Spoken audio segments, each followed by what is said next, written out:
Hi there, and welcome to our discussion on fats. We've covered carbs, we've covered protein, so now we come to our last macronutrient, my personal favorite, because fats are fabulous. They're delicious, and they're absolutely essential to life.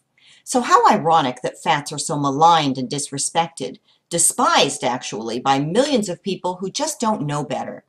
I noted back in Module 1 that while carbs give us energy and protein provides materials for building and repairing our biochemicals, fats are used for both energy and building and repair. So fats pull double duty. I'm going into greater detail in this section because I want to clear up some myths about fats that have caused millions of people to eat in ways that have had truly grave consequences on their health.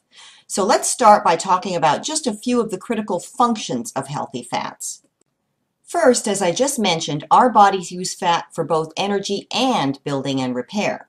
Fats are also used to make all hormones, which you now know regulate all biochemical processes and are a key function of metabolic health. So even if fats did nothing more, this would be plenty. But there is more. Fats also cover every cell in your body, protecting your internal organs and protecting you from the cold. And as I discussed in basic training, fats also carry fat-soluble vitamins to cells. Those would be vitamins A, D, K, and E, and they would not get to where they need to go if it wasn't for fats. And would you like to have a robust sex life? What regulates our sex drive? Hormones. And what did I just say is used to make all hormones? Fats. Need I say more? And here's a really critical function. As I've mentioned, fats trigger fullness. So in contrast to what most people think, fats are essential to losing weight and maintaining your ideal weight. Finally, our bodies need fat to utilize protein. Isn't that interesting? Fats and protein go together like peas and carrots. Let's now differentiate between high-quality and low-quality fats. High-quality fats are natural fats. The natural fats are saturated, monounsaturated, and polyunsaturated. I'm sure you've heard of essential fatty acids. Let's just call them EFAs from here on out for short. These are your omega-3s and your omega-6s, and they're essential because our bodies can't make them, so we must get them from our diets. Are you surprised or even shocked to see saturated on the high-quality fats list? Well, I'm not surprised if you are. I've already talked about this in previous classes. One of the biggest nutrition myths is that saturated fat is harmful to your health. As we'll see, saturated fats are absolutely necessary to creating and sustaining your best body for life. Poor quality fats include trans fats, which you've probably heard of too, fake fats, and rancid fats, which are good fats gone bad. We'll cover all of these in this section. But before we drill down, let's get clear on one important point that very few people know about. Many people wrongly believe that all animal fat is saturated and all vegetable fat is unsaturated. The fact is, no food is entirely saturated or unsaturated. Nature has designed our fat sources to provide a wonderful balance of healthy fats to maximize the nutritional payoff we get from our foods. Look at butter. About 70% saturated and 30% unsaturated, while chicken fat is just the opposite, nearly 3/4 unsaturated, and that breaks down to about 50% monounsaturated fat and 20% omega-6. Flax oil is 90% polyunsaturated and one of the richest sources of omega-3. Avocado, that delicious creamy little fruit that we're going to treat like a fat, which I eat every day of my life, is also mostly unsaturated, monounsaturated to be more precise. And coconut oil, which I also eat every day of my life, is the exact opposite of flax oil, nearly all saturated. Because of this, for our purposes, we will classify fats by their predominant fat. But you'll still keep in mind that any fat source will contain multiple kinds of fat. Now let's talk about where to get each of these healthy fats, starting with saturated. You know all those dairy fats you probably thought were taboo? As I mentioned in the last class, they're highly nutritious. Butter, cheese, cream, as well as whole milk and full-fat yogurt and cottage cheese. What a fabulous surprise! Butterfat from grass-fed cows is a nutrition powerhouse and one of the best sources of pure vitamin A and vitamin D, which are essential for bone, brain, nervous system, and sexual development and reproductive health. It's also a rich source of vitamins K and E, and conjugated linoleic acid, which I mentioned back in basic training, is a special fatty acid with known anti-cancer properties that's found only in grass-fed animal fat. It's also high in antioxidants, and it's extremely good for the gut, which means it's a powerful immune booster because remember that 70% of your immune system is right there in your gut. I could go on and on. The more you know about butter, the bigger fan you'll be. Cocoa butter is the fat found in chocolate. That's right, chocolate. And remember my discussion of cocoa and cacao in the last class. Of course, I'm talking about good, organic, preferably raw, dark chocolate that's loaded with antioxidants and fiber. Not to be confused with the cheap chocolate you find in the drugstore that's loaded with sugar and additives. And milk chocolate? Forget about it. Now, I'm not advocating going out and eating a 5-ounce bar of dark chocolate in one sitting. Moderation is a basic tenet of healthy eating, and we'll talk about healthy portions and the Portions app after we have our adventure in label reading for fats. Coconut too. I'm a coconut fanatic. Coconut oil has antibacterial, antifungal, and antiviral properties, and it lowers cholesterol, stabilizes blood sugar, takes very little effort to digest, provides sustained energy, and raises metabolism so we burn fat more efficiently. Does it get any better than this? Why, yes, it does. It's delicious too. Tallow, which is beef and lamb fat, is primarily saturated fat, but it also has a good amount of monounsaturated fat, almost equal quantities in fact, so I think of it as a hybrid fat. You'll therefore also see it on the list of healthy monounsaturated fats coming up. Grass-fed beef also contains omega-3, although nowhere near the amounts of saturated and monounsaturated. I've also included palm kernel oil because it is a healthy saturated fat as long as it's unrefined. However, I discourage the use of it because the harvesting of this oil has caused vast deforestation around the world and in particular has had a devastating effect on orangutan habitats. Before we move on, I want to talk about saturated fats a bit more because they're so maligned in our society. From the way we disrespect saturated fats, you'd think they're the devil.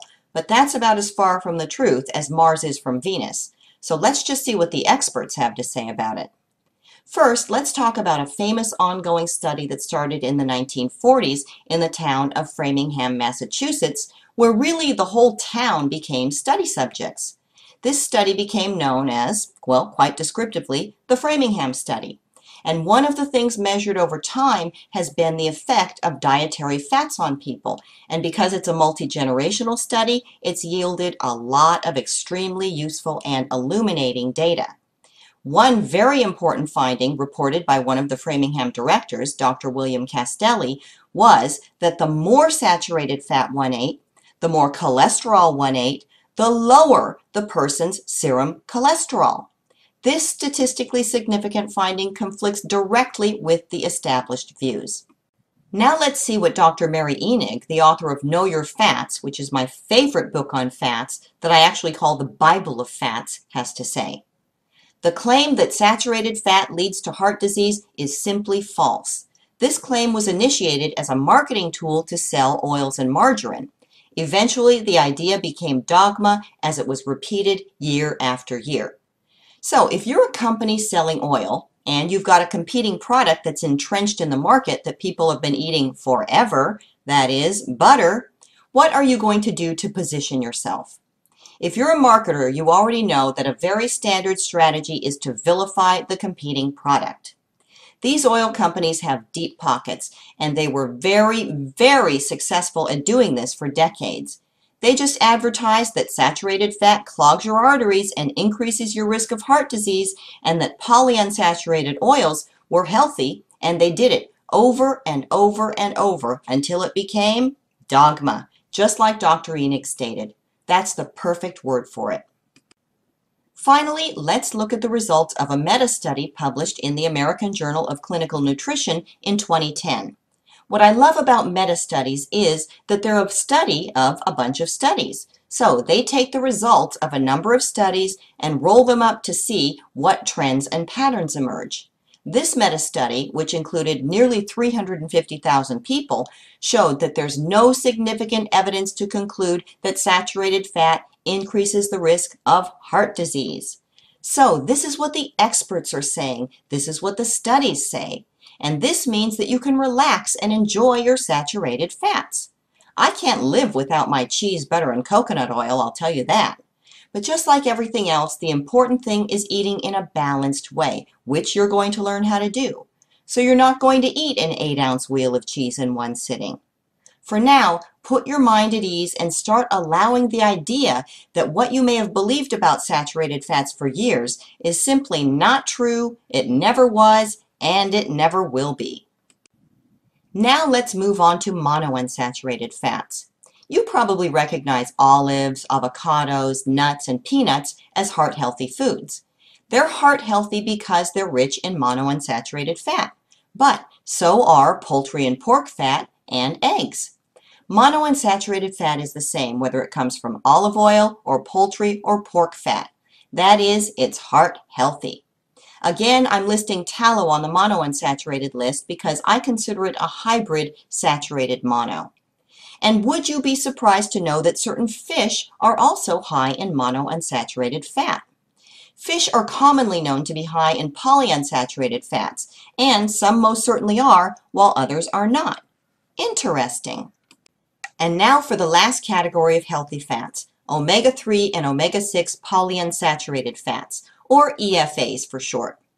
While most nuts are primarily monounsaturated, walnuts, Brazil nuts, and pine nuts are primarily omega-6. Of course, you'll also get some omega-3 in other types of fats because remember, all foods have more than one type of fat. We've also got seeds, tahini, which is sesame seed butter, soy foods, hemp foods, and oil from fish other than the fish that you're going to see on the omega-3 list. Have you heard of hemp? Hemp is a superfood loaded with minerals, fiber, protein, and healthy fats. Hemp milk is an excellent substitute for cow's milk or soy milk, so if you don't like either of these, give it a try. Omega-6 fats are easy to get through our diets. They're also in grains, veggies, and legumes in much smaller quantities, so when you eat a balanced diet, you have no problem getting all the omega-6 fats you need from quality sources. Vegetable oils commonly used for cooking, such as corn, safflower, sunflower, cottonseed, and soybean oil, are the richest sources of omega-6 oils. Now, notice that these oils are conspicuously missing from the high-quality polyunsaturated fats listing. We'll talk more about vegetable oils when we talk about poor quality fats. In contrast to omega-6 fats, omega-3 fats are not easy to get from our diets. Flax and chia seeds and oil, almond oil, which may be surprising to you, and fish roe are by far the best sources. I've also included certain fish that are known to provide omega-3, although omega-3 is not the primary fat for these fish. I included them because there are so few sources of omega-3. Along the same lines, I've included fish oil capsules. Now, I'm conservative when it comes to fish oil capsules because there are a lot of them on the market, and just because they're there on the shelf doesn't mean they're good. I recommend only unpurified fish oil, and I haven't seen a lot of them. One product that I do like is New Chapter Whole Mega. You'll also get small amounts of omega-3 from the items on the omega-6 list. Now let's talk about some of the functions each type of fat performs. I'm not asking you to memorize everything on this slide. Just take a look and appreciate all of the things good fats do for you. Look at saturated fat. Your brain, lungs, liver, kidney, and heart can't function properly without it. Let's talk for a second about the good bacteria that live in your gut that are absolutely essential for healthy digestion. Those good bacteria need food, and saturated fat is a primary source of that food. Also, as I mentioned, saturated fat is necessary for our bodies to use EFAs. Monounsaturated fats are well-known heart-healthy fats. They're known to lower the risk of heart disease and breast cancer, as well as lower cholesterol. Now the EFAs. Omega-3s are also known to be heart-healthy. They prevent blood clots, and they're necessary for proper kidney function. But They also raise your metabolism so you burn calories more efficiently. How about that? Eat fat, burn fat. And if that's not enough, they're high in antioxidants, so they're anti-inflammatory. Omega-6s also lower the risk of heart disease and are high in antioxidants. Does this give you a new appreciation for how fabulous fats are? Aren't you glad to know that? If you like fat, you are, and I don't know one single person who doesn't like fat. Think about how boring eating would be without fat. I'm sure you already know if you've ever done a fat-free diet. So now let's shift gears and talk about poor quality fats. By now, I'm sure you've heard about trans fats. These fats have been definitively linked to heart disease and come from hydrogenated oils. You've seen these on food labels: partially hydrogenated soybean, palm, cottonseed oil, and so forth. The National Academy of Sciences has declared that the only safe level of trans fats is 0. If a food contains any hydrogenated or partially hydrogenated oils, it contains trans fats. But beware, companies are allowed to say that a food contains 0 trans fats if the serving size contains less than 0.5 grams of trans fat. So of course, what's a company going to do? It's going to make the serving size small enough to be able to say 0 trans fats. These companies are counting on your ignorance. Ironically, many so-called diet and health foods contain hydrogenated oils. Let's look at a few examples. First, we have a Special K bar. Remember back in our carb adventure and label reading, we looked at Special K cereal and found that it's not so special? Like we did with protein bars in the first class, I'm just going to share some of the ingredients in these examples because I primarily want to highlight the trans fat content. Of course, that doesn't mean the rest of the ingredients are pristine. This bar has soy protein isolate as its first ingredient and sugar as its second ingredient. And of course, let's all notice the trans fat. To me, this is anti-special. Now let's look at some Cool Whip. How many of these containers have you eaten? Come on, be honest. I admit it. I've eaten this stuff by the tub. A tub and a spoon and you're all set. I'm not proud of it, but I can't undo it. This is Cool Whip Free, which I find interesting. Notice it doesn't say fat-free, and indeed it isn't. It's basically sugar and trans fat. The trans fats are made of coconut and palm kernel oils, which are, of course, healthy until they go through the hydrogenation process. But again, this is a marketing thing. Did you see the word free and immediately think of fat-free? This is what the company hopes you'll do. The word free means nothing by itself on a Cool Whip container. It means something only when it's associated with the fat content. An educated consumer like you would turn the tub over and immediately see that it's about as far from fat-free as Special K is from special. And one more time, let's revisit our Slim Fast chocolate shake.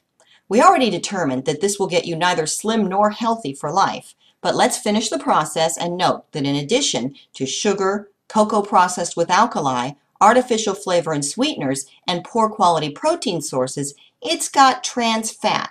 What in this product is healthy? Anything? I do see one thing, water. But if I want water, I'm not going to buy this to get it. Now let's talk about fake fats. Fake fats came out several years ago and were all the rage because people thought that they would be able to eat their favorite junk food and not have any health consequences. Can you imagine? Olestra is the generic term and Olean is the branded name. But the junky snack foods that use fake fats simply cannot occupy the same space as the word healthy. Fake fats are used in all kinds of snack foods labeled fat-free, and beware of them. These fats carry a warning label that they can cause extreme digestive upset, including abdominal cramps and loose stools.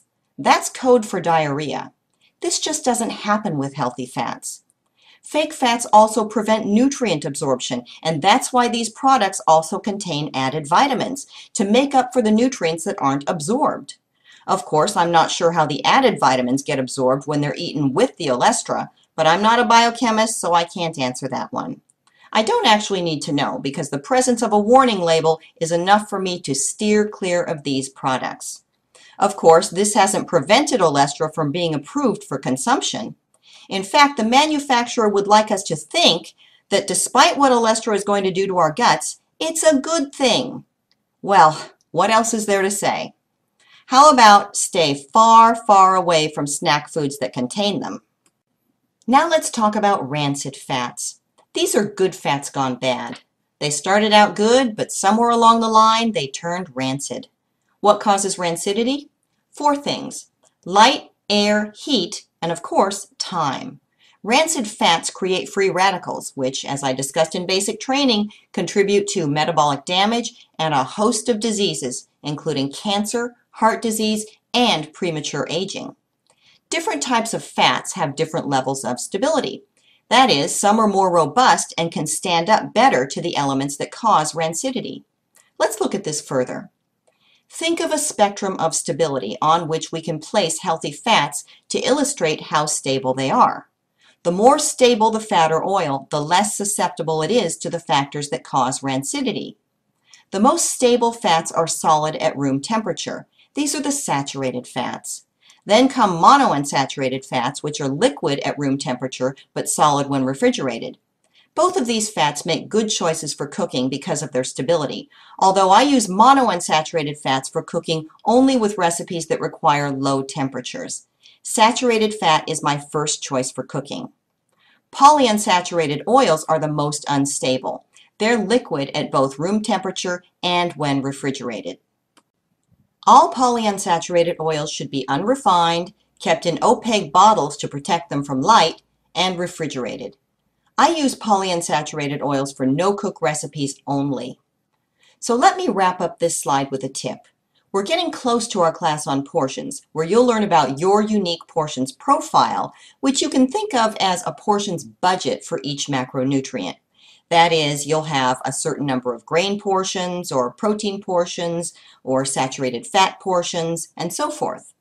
You can substitute broth for fat when sauteing vegetables, and when you do, you get to use the portion of fat that you would have used for cooking on something else.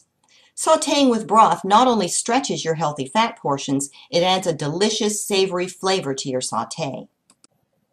Now let's delve a little deeper. Refining an oil will also cause rancidity. Remember when I talked about how solvents are used to extract the protein from the fat in soy or other vegetable products to create the textured vegetable proteins and the protein isolates? The manufacturers use these solvents along with extremely high heat, which will automatically destroy a delicate fat, to extract the oil from the original food. So any refined oil is rancid even before it's bottled. Look at these oils here. They're in a clear bottle and they're put on a shelf and not refrigerated. My flax oil is bottled in an opaque bottle to protect it from light and kept in the refrigerated section of the store to protect it from heat. These oils are neither. Now, why is that, do you suppose? They've been highly refined so they can withstand heat and light because basically they're already dead. I see this as the oil equivalent of refining a grain. You take all the good stuff out and leave only the starch, which has no nutrients whatsoever, and that's how refined grains can withstand years on a shelf. So you've taken all the good stuff out of the oil and there's nothing left in it to go rancid. This is also how refined oils can withstand years on the shelf or in your kitchen. How many years has that tub of Crisco been in your cupboard? Here's a list of the most common refined oils, and I've put an asterisk next to the corn, canola, cottonseed, and soybean oils to remind you that they're the top 4 GMO crops.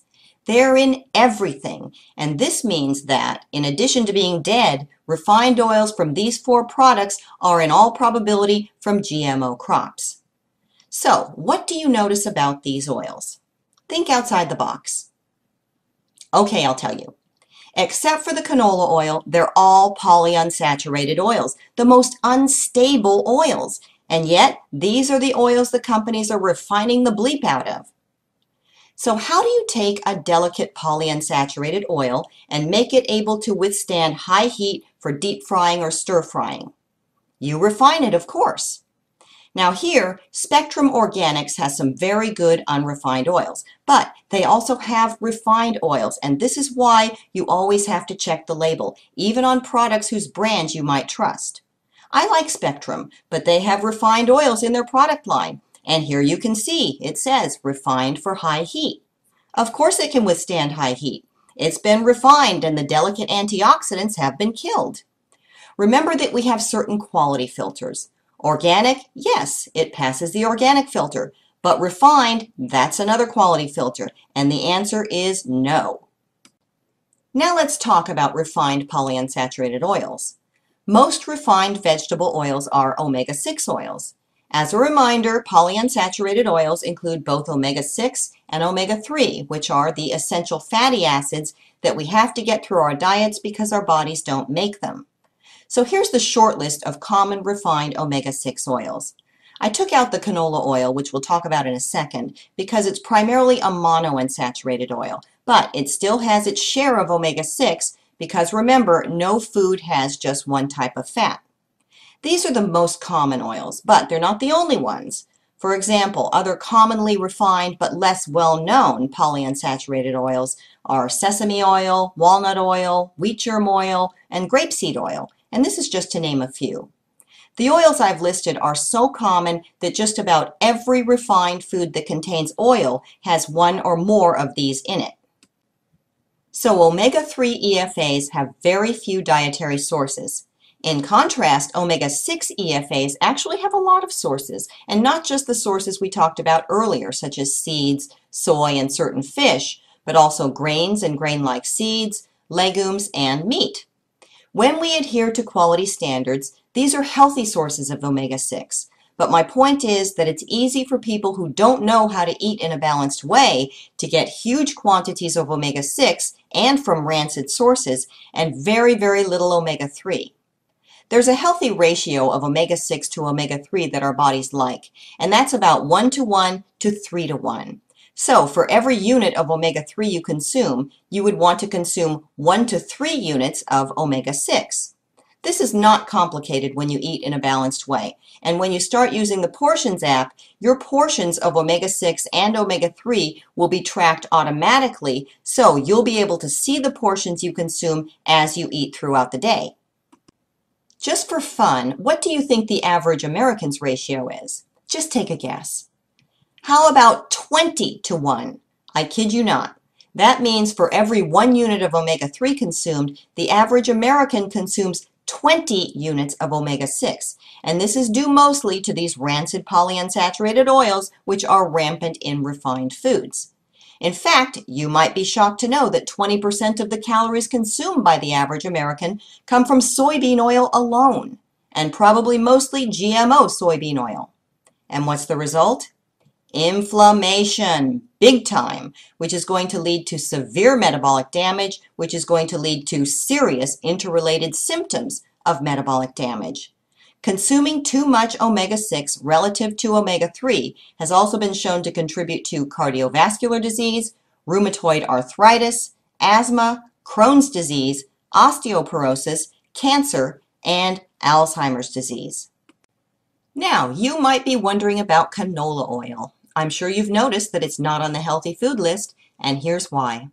Canola oil is actually created from rapeseed, which was used historically in industrial applications. During World War II, for example, rapeseed oil was used as a lubricant on steamships. Rapeseed is high in erucic acid, which has been linked to cardiac lesions, and this is why the FDA banned rapeseed for use in foods in 1956. In Canada in the 1970s, low erucic acid rapeseed oil was developed. And what is this code for? GMO. Of course, researchers manipulated the rapeseed to make it low erucic acid. That is, they genetically modified it. Then, in 1978, the Western Canadian Oilseed Crushers Association started marketing rapeseed as canola, which stands for, quite simply, Canada oil, low acid. So there's no canola plant. Canola is a made-up marketing term. The association was extremely vigilant about marketing canola as a heart-healthy monounsaturated oil, which tells me they were positioning it as an alternative to the wildly popular olive oil. But is it healthy? Not according to the experts. Let me quote Dr. Enig in a 2002 article she wrote called The Great Canola. It reviews the entire history of canola oil, and you can find it on the web very easily. In fact, I encourage you to read the whole thing. As Dr. Enig says, quote, Like rapeseed oil, its predecessor, canola oil is associated with fibrotic lesions of the heart. It also causes vitamin E deficiency and undesirable changes in blood platelets.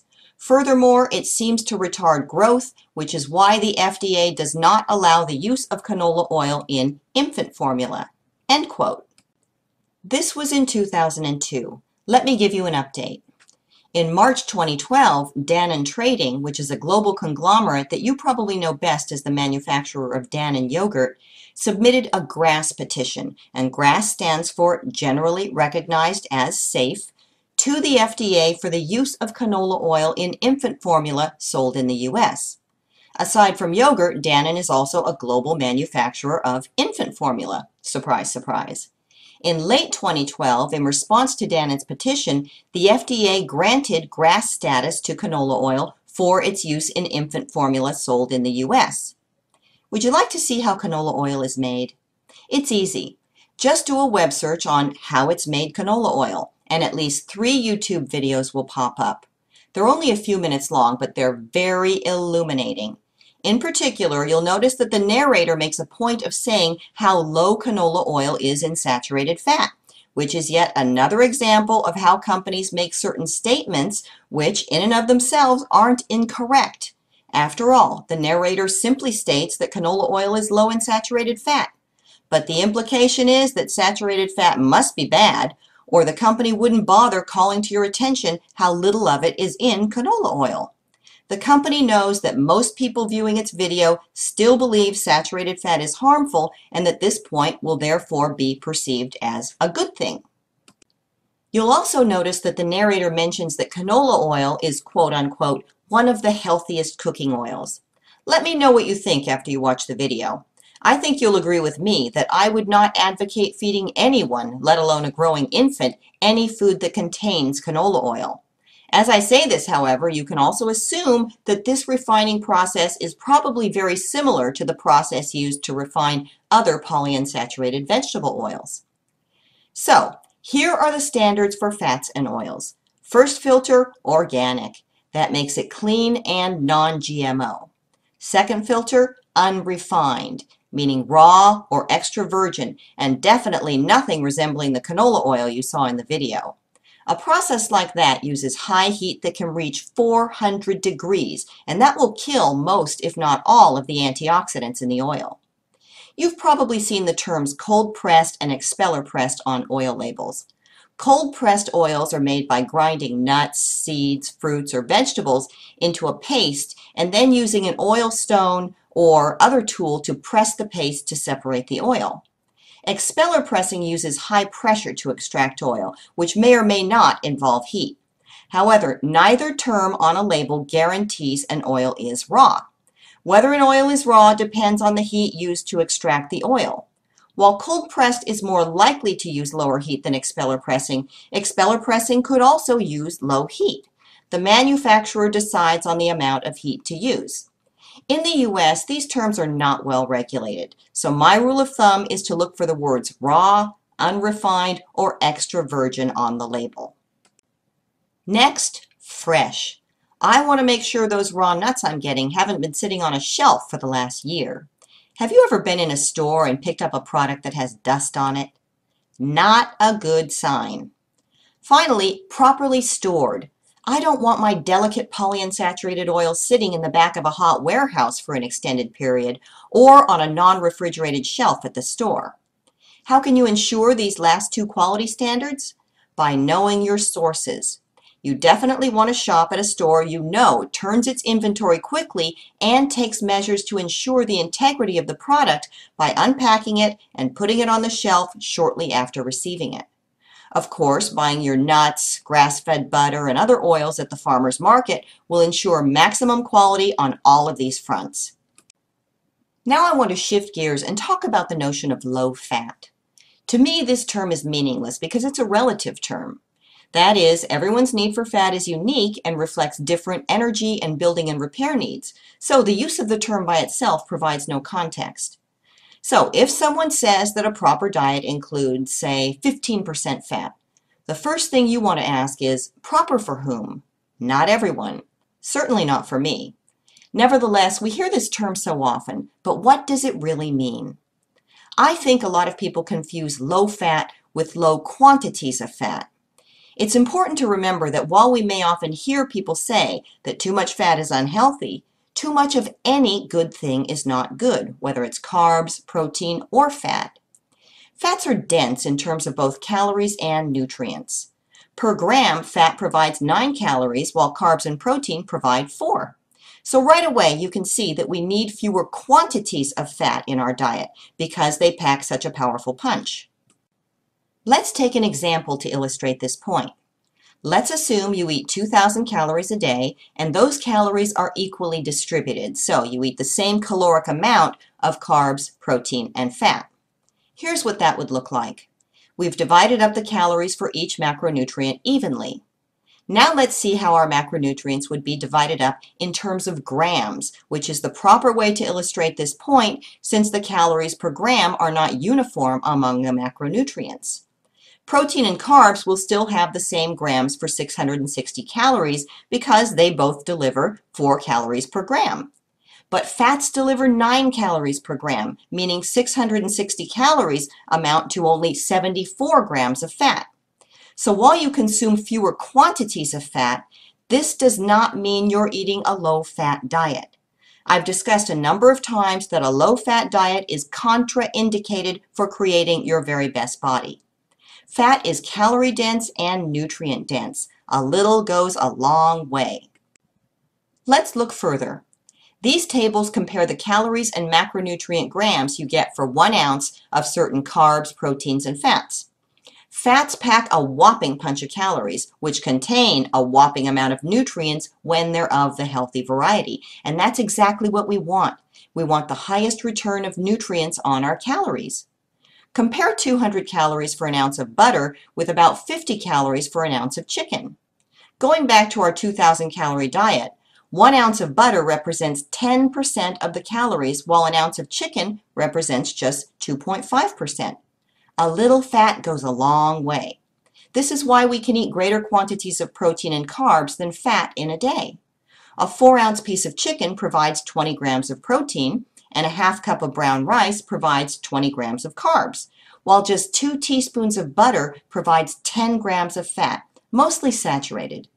It's better to think in terms of appropriate levels of each macronutrient rather than high or low, and the appropriate levels of each macronutrient for you will be unique to you.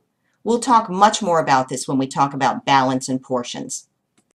So coming back to our daily allowance of grams per macronutrient, we see clearly that 20 grams of protein from the chicken and 20 grams of carbs from the brown rice amount to 12% of the daily allowance of protein and carb grams, while 2 little teaspoons of butter amount to 13.5% of the daily allowance of fat grams, even though the calories consumed for each macronutrient are equal. This is not low fat. It's simply low quantities of fat relative to the quantities of carbs and protein you're eating. Okay, enough said. This is such a critical point of confusion for most people, and not understanding it virtually guarantees that you'll be eating in an unbalanced way that will contribute to your metabolic damage. Okay, you've made it to the end of Part A of our fats class. I know this was a little longer, but we had a lot to clear up. And now you know the truth about fats. Our next stop is one final fun adventure in label reading.